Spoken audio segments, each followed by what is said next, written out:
Mga katutubong Aita, ang tingin ng karamihan, wala silang modernong kaalaman at kultura. Pero lingid sa kaalaman ng marami, may pinagmamalak rin silang bayani. Construction worker sa Saudi noon, caregiver naman ngayon. Ano nga ba ang naghihintay sa mga bagong OFW sa ibang bansa? Bagyo, lindol, paha, anuman ang kalamidad, napatunayan na naroon ang GMA Kapuso Foundation. Personal naming inalam. Sinaliksik ang bawat anggulo. Ang mga detalye ay kinumpleto. Ang lahat ng yan nakatala sa Reporter's Notebook.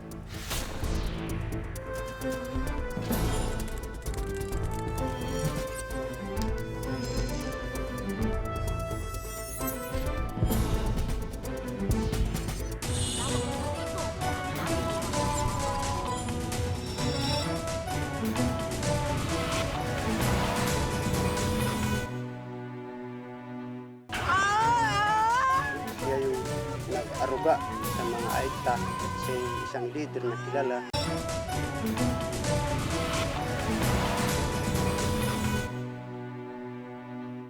Simple at tahimik, yan ang mga Aita.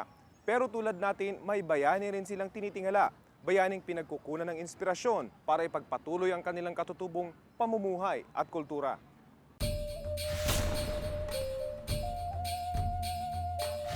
Ay, adyo na hindi nanasan. Sabi na ako, kailan lang ba't kami pinagkamalyan yung kay anak ko? Kamakailan lang, ginawan ko ng istoryang pagpapalibing sa mga Aitang namatay sa mga kuweba ng Zambales noong pumutok ang Mount Pinatubo. Dito muling bumalik sa aking isipan ang alaala ng isang Aita na matagal ko nang gustong makilala. Si Angel Panmilicia Jr. Taong 1981 nang pumanaw siya dahil sa cancer. Ang alam ko lang noon, isa siya sa aking mga ninong. Dr. Rufino Tima is the executive director of the Ecumenical Foundation. Matagal nang tumutulong sa mga Aita ng San Marcelino Zambales ang aking amang si Rufino Tima Sr. Isa siyang anthropologist. Nakasama raw niya si Panmilicia nang itayo niya ang isang organisasyon para tulungan ng mga katutubong Aita. Hindi lang daw ito isang respetadong leader. Isa rin daw itong bayani para sa mga Aita ng San Marcelino Zambales. The Americans organized the Noong kasagsagan daw ng World War II, 2 pilotong Amerikano ang iniligtas ni Panmilicia at ng kanyang ama mula sa mga Hapon. He was a member of the guerrilla, the Suicide Squad, Zambales, and they fought against the Japanese. Now, after the war, and we came here in the 1970s, when the project got started, he was the first chairman of the Organization of Aitas. Dahil sa tulong ng mag-amang milisya sa mga Amerikano, ginawaran sila ng parangal ng US Armed Forces, ang kauna-unahan para sa mga katutubo. Ito ang puntod ni Angel Panmilicia. Halos matabunan na ng mga lupa at abong galing sa Mount Pinatubo. Unti-unti na rin daw tinitibag ng malakas na agos ng tubig lahar ang lugar na ito sa San Marcelino Zambales. Dahil dito, nais ng kanyang mga kamag-anak na mailipat siya ng libingan.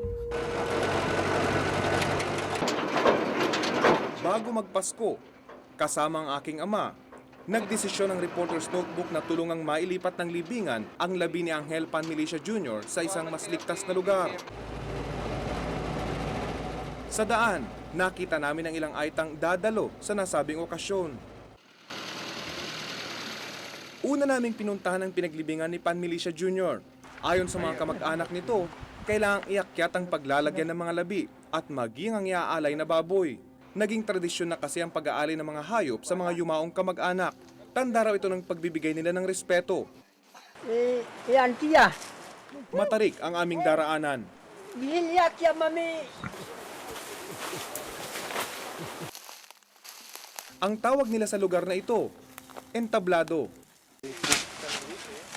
Habang hinuhukay ang puntod ni Panmilicia, ipinapaalam naman ng kanyang kapatid na si Gondo na huwag itong magalit sa ginagawa naming pangiistorbo sa kanyang puntod. Kinamamat ko man lumakay, no awan hikaya na narakin nin nilikanin hato. Panaon nin nagkalabanan ning hapon. Kabay agprabay ning gatangkan lahar. Kaya gandaw mo ta agprabay ni makagakalan ni magdi ka ihiko pati ko. At para tiyaking hindi magagalit ang kaluluwa ni Panmilisya, muling nagpaalam ang isang mga nito o katutubong pari sa kaluluwa ng kanilang mga ninuno.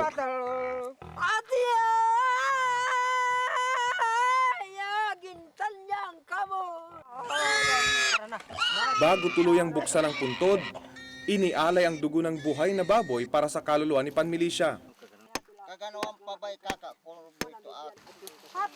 Mahigit 20 taon nang nakalilipas mula nang ilibing si Panmilisya, kaya puro buto na lang niya ang natira. Matapos ang mahigit 20 taon, naagnas na yung katawan ni Panmilisya kung kaya't isa-isang kinukuha yung kanyang mga buto para walang maiwan dito sa kanyang lumang kinalalagyan. Inilipat sa isang maliit na kabaong ang kanyang mga buto. Sa kultura ng mga Aita, ang pagbalot ng kulay asul na tela sa isang bangkay ay simbolo raw ng mataas na estado ng namayapa.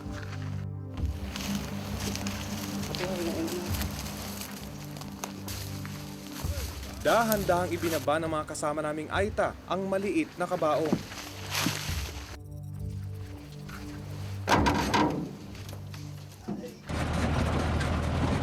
Sa isang mas mataas na bundok, di kalayuan mula sa entablado ang napiling paglipatan sa labi ni Panmilisya. Mas malayo na ito sa tubig lahar at mas mataas kesa sa entablado.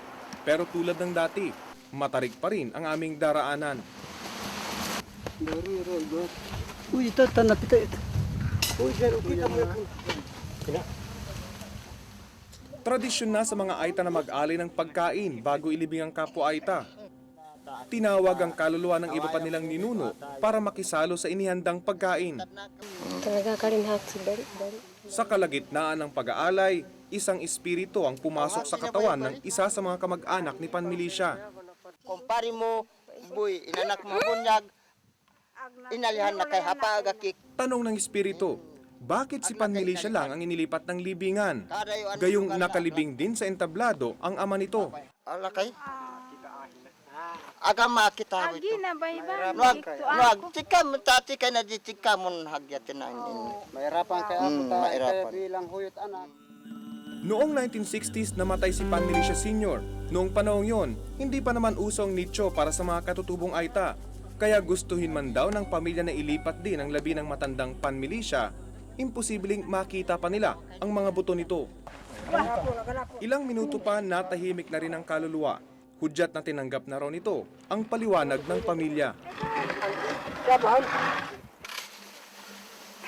Mahalagang lugar na ito para kay Panmilisya Jr. kung kaya dito siya inilipat. Noong panahon kasi ng Hapon, sa mismong lugar na ito, nakatayo ang bahay ng kanyang ama. Bagamat halos 30 taon nang nakasama ng aking ama ang mga katutubong Aita, bilang isang anthropologist, nasurpresa pa rin siya sa desisyon ng pamilya ni Panmilisya na ilipat ito ng libingan. You know, this is the first time that I saw a rebellion. I think it's unusual, but so is this eruption of Pinatubo an unusual event. Ang apo namang si Emiliano Milicia, tila panatag ng loob sa bagong kinalalagyan ng kanyang lolo. Parang nakapundasyon na yung paniwala namin na parang siya buhay pa dahil nasa lugar siya na medyo matibay at malayo sa itong paninirang lahar. The prayers that they said is a prayer of continuity. So they were saying to the spirit of those who went ahead, come and eat. And this is an expression of the continuity of life from them to the present. Ayon sa kapatid ni Panmilisya, ang ala-ala umano ng kanyang kapatid ang nagbubuklod sa mga kasama niyang Aita.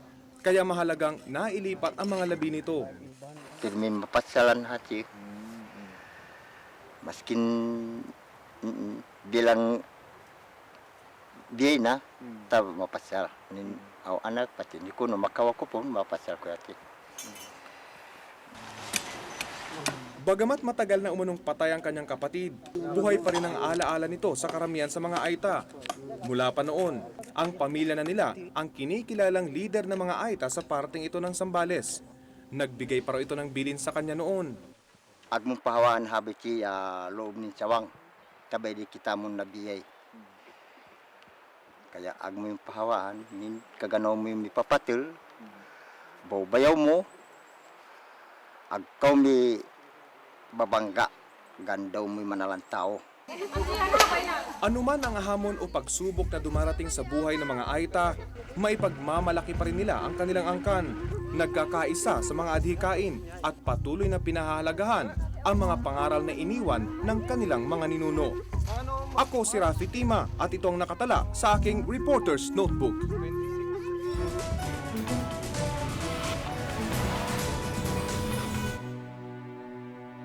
Maraming pasyon na po na hindi kami nagkakita, na hindi siya dumarating. Hindi biro ang maging caregiver. Parte kasi ng trabaho nila ang paglilinis sa katawan at kalat ng mga pasyente. Kailangan din ng mahabang pasensya sa minsay mainit nilang ulo.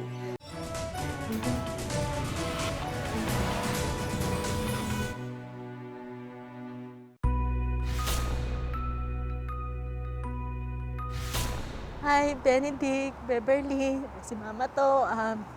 Hopefully next year magkita na tayo. Masayang-masaya na ako dahil makikita ko na kayo, maaalagaan ko na kayo.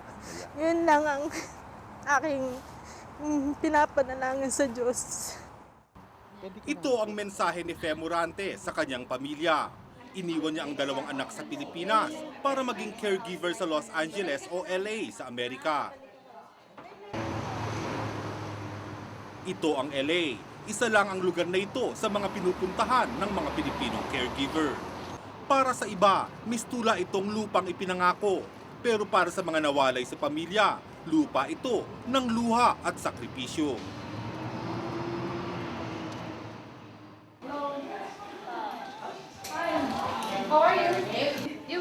Hindi biro ang maging caregiver.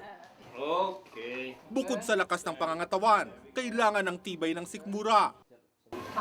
Parte kasi ng trabaho nila ang paglilinis sa katawan at kalat ng mga pasyente. Kailangan din ng mahabang pasensya sa minsay mainit nilang ulo. Makikita mo, araw-araw makikita yung paghihirap mo na mag-aalaga ka. Imbis na yung father mo or yung mother mo ang inaalagaan mo, ibang taong inaalagaan mo. Habang inaaruga ni Fe ang ibang tao sa ibang bansa, ang kanyang pamilya sabik sa kanyang pangangalaga. Sana nandito na po mama ko para magaya rin ako sa mga classmate ko. Na ano? Na tinuturuan ng nanay nila. Dahil wala ang ilaw ng tahanan, ang mga bata umaasa sa sariling sikap at sa kanilang lola. Kaya sabi ko nga sa kanya, sana umuwi ka na para magkita-kita kayong mag-iina. Para nung kunin mo na yung mga anak mo, matanda na ako. Maraming pasyon na po na hindi kami nagkakita, na hindi siya dumarating. Nang mapanood ang dala naming video, hindi na naitago pa ng pamilya ang kanilang lungkot. Sana magkasama na lahat kami. Ng nanay ko. Si Aling Mila, isang dating caregiver, may anak ding registered nurse. Makakatulong sana sa kanya ang anak sa kanyang pagtanda. Pero dahil sa hirap ng buhay, isang matandang Amerikano sa LA ang inaaruga ng anak. Pinipray ko lang na sana makaano din niya yung mga anak niya balang, magkasama-sama pa rin silang pamilya balang araw. Sarap ng buhay. Ang mensaheng ito na lamang ang nag-ugnay sa mag-ina. Na-miss ko na kayo, saka alam niyo naman siguro mahal na mahal ko kayo. Meron lang konting problema. Ayusin ko din yan, pero magkikita pa tayo. Si Oka, ang anak ni Aling Mila, hindi maikakailang umunlad na ang kanyang buhay sa LA. Nakabili na siya ng bagong sasakyan at ngayon nagpaplano ng magpatayo ng bahay. Lakad ng papers ko dito. Pero sa likod ng wari marangyang buhay, ang hirap na pinagdaanan. Ang hirap noong una, nakakadiri. Imagine mo, dumi ng tao, hawak mo. Pero naka-gloves ka naman, ha? Naka-gloves ka, kaya okay lang din. Pati ang kanyang pamilya, hindi nakaligtas sa pagsubok. Nangyari sa akin, nahiwalay ako sa asawa ko. Nung pumunta ako rito, kasi ang naiwan ko yung misis ko, may nangyari hindi maganda. Bukod sa pagkakawatak-watak ng pamilya, ibang bansa rin daw ang nakikinabang sa ating mga skilled workers. Patuloy kasi ang pag-alis ng mga profesional para maging caregiver sa ibang bansa. Tayo mismo nauubusan na tayo ng mga professionals, lalong-lalo na ng mga doktor. What was your costume today? Basta raw pag-aalaga, Pinoy ang bida. Iba raw kasi ang timpla pag Pinoy ang nag-alaga. Alam mo, may mga licensed nurses kami. They already have their own houses because they work hard. Sometimes they work 2 jobs just so that they can, better themselves. How are you? Sumama ako kay Claire sa pagbisita sa mga pasyente. Kahit saan palang panig ng mundo, marami ang naghihintay ng kalinga. Bukod sa mga matatanda at may sakit, inaalagaan din ng mga Pinoy ang mga may kakulangan sa pag-iisip. Ang pagtitrain sa kanila kailangan tiyaga eh. Pag kasi pinabayaan mo na lang sila dyan nakaupo, wala silang gagawin, idle sila, paano sila matututo? Humanga ako sa kakayahan ng ating mga kababayan na magmalasakit sa hindi nila kaano-ano. To be a good direct care staff, you don't really have to be intellectual. All you need to have is this. You need to have a heart. Mahirap ang gawain nila, pero sa kabila nito, marami ang naiengganyo.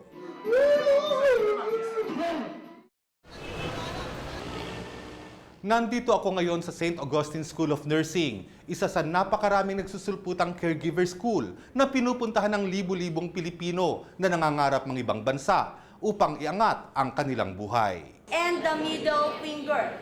Mataas ang demand para sa mga Pilipinong caregiver sa ibang bansa. Malinis at maalaga raw kasi ang mga Pilipino.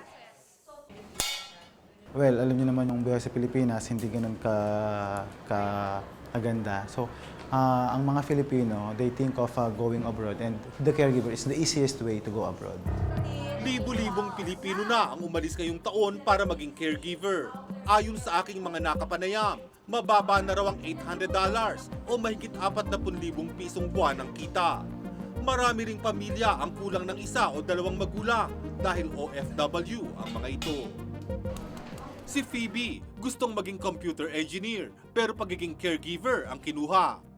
Computer po yung gusto ko sana kaso po matagal pa yung nakagraduate kaya po caregiver na lang po yung kinuha. At 6 months makakagraduate na po. Kung may magandang dulot ang pagdami ng mga Pinoy na nais magtrabaho sa ibang bansa, ito ay ang mga dolyar na naiuwi nila. Nitong 2003 lamang, kulang-kulang 8 bilyong dolyar na ang nalikom ng gobyerno mula sa mga OFW. Pero ang pamilya naman ang tila apektado. Yung migration, yung pag-alis ng kanilang mga magulang at yung negative effect or impact nito sa mga bata ay pareho lamang resulta ng isang sistemang pang-ekonomiya na hindi makapagbigay ng trabaho sa mga mamamayan. Si Mike Moreno, dating miyembro ng That's Entertainment, inabutan naming nag-e-empake. Ito'y hindi para magbalik showbiz, kundi para pasukin ang mundo ng caregiver sa ibang bansa. Wala na raw siyang makuhang trabaho sa Pilipinas, kaya't minabuti niyang umalis para buhayin ang pamilya. Ready na ako yun. Kasi nga, kailangan kong mag-ipon. Inisip ko ngayon yung future ko eh. So, kailangan prepare ka sa lahat ng bagay. Marahil, anumang tagumpay, hindi kumpleto kung magkawalay ang mahal sa buhay. Ngunit hanggat walang nakikitang oportunidad sa sariling bansa, ang mga ina, ama at anak, patuloy na lilisanin ng bayan at tahanan para lang magkaroon ng magandang buhay. Ako si Lars Santiago at ito ang nakatala sa aking Reporter's Notebook. Let's go.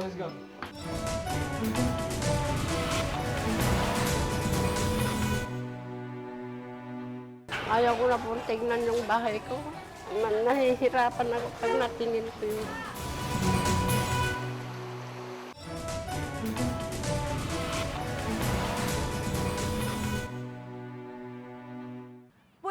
baha, batuhan, anuman ang balakid sa kanilang hakbang, naroon ang GMA Kapuso Foundation. At nitong nakaraang buwan, napatunayan ang kahandaan ng Kapuso Foundation sa serbisyo publiko.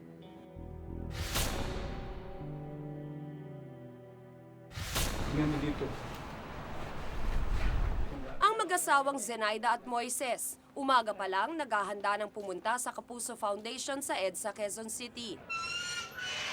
Taga-Antipolo pa ang mag-asawa, pero balewala ito sa kanila. Ang mahalaga raw ay ang makatulong sila. Pagdating, diretso agad sila sa pagre-repack ng relief goods. Wala kaming i-donate. Ang service namin, i-donate namin. Yan, may mga noodles, mga Sa gitna ng mga kalamidad, pumaha ang mga donasyon para sa mga nasalanta. Nandito tayo sa GMA Kapuso Foundation kung saan nagdagsaan ng napakaraming donasyon. Mula canned goods, damit, tubig at kung ano-ano pa.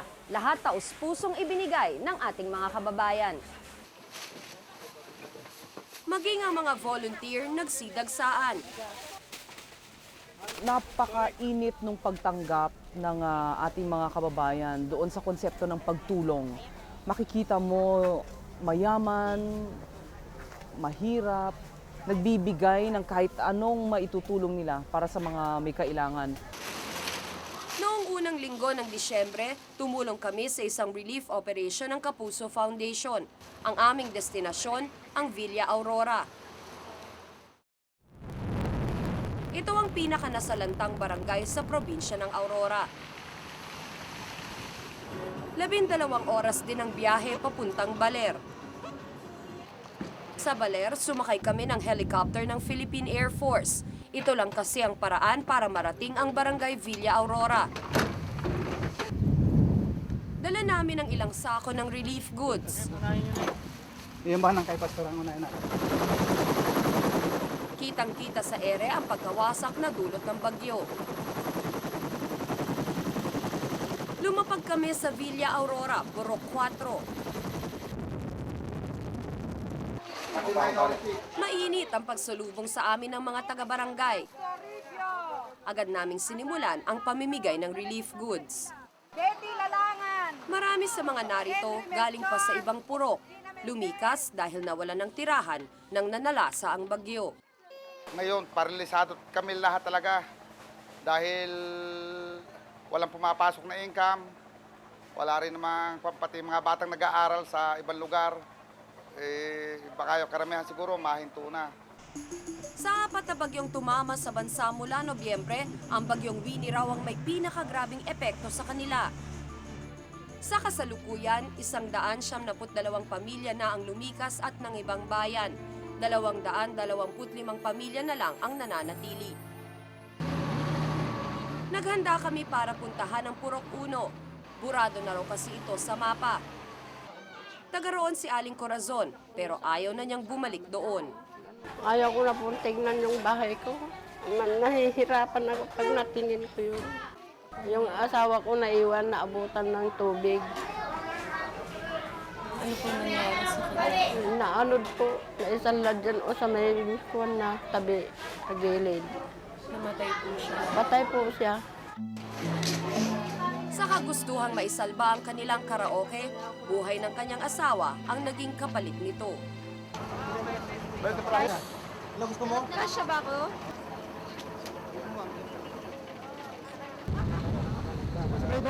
Sa kalsada, nagkalat ang mga punong itinumba ng bagyo. Ay, Diyos ko po, bangin.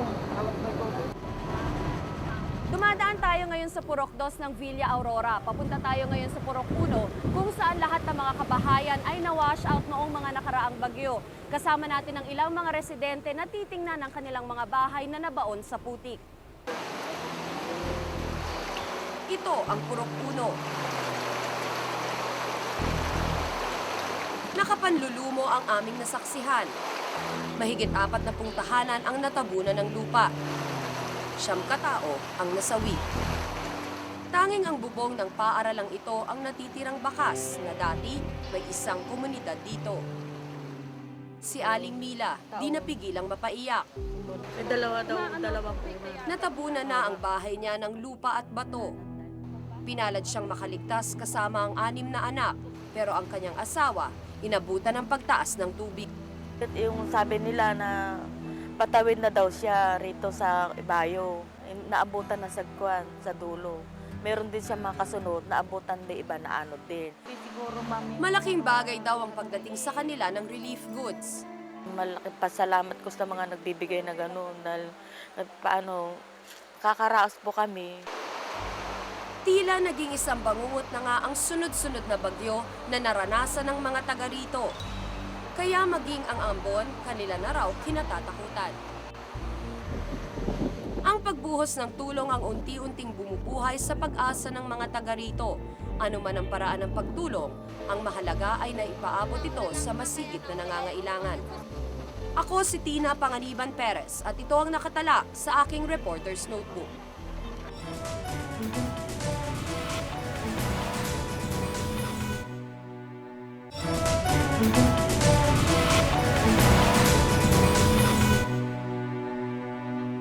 Para sa malalimang pagtingin sa mga issue at balita, samahan kaming muli sa susunod na Martes.